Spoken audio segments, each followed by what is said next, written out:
చాలామంది పేరెంట్స్ నన్ను ఇన్‌స్టాగ్రామ్‌లో మెసేజ్ చేస్తారండి. మా పిల్లలకు కూడా జపాన్‌లో ఉద్యోగాలు రావాలంటే ఎలాగా అని. సో, చిన్నప్పటి నుంచే వాళ్ళు ఎలాగో చదువుతారు కాబట్టి జపనీస్ కూడా వాళ్ళకి నేర్పించి ఒక గైడెన్స్ ఇస్తే వాళ్ళు కూడా కంపల్సరీ జాబ్ తెచ్చుకోవడానికి అవకాశాలుంటాయి.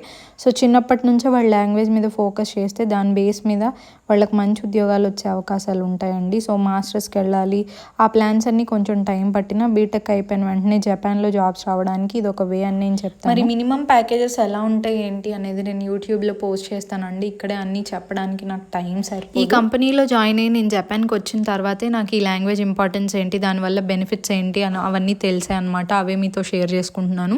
మోస్ట్ ఆఫ్ ద కాలేజెస్లో దీని గురించి ఐడియా ఉండదండి. నాకైతే ఎవరూ చెప్పలేదు, నేను జాయిన్ అయిన తర్వాతే తెలిసింది. మేము ఎగ్జామ్స్ రాయడానికి వెళ్ళినప్పుడు చిన్న చిన్న పిల్లలు రాస్తూ ఉంటారండి. వాళ్ళకి మంచి గైడెన్స్ ఉంది. సో, మీరు కూడా దీన్ని సోర్స్గా తీసుకొని నేర్చుకుంటారని అనుకుంటున్నాను. మరి ఎగ్జామ్కి ఎలా అప్లై చేయాలి, ఎన్ని టైప్స్ ఉంటాయి, ఇవన్నీ నేను యూట్యూబ్లో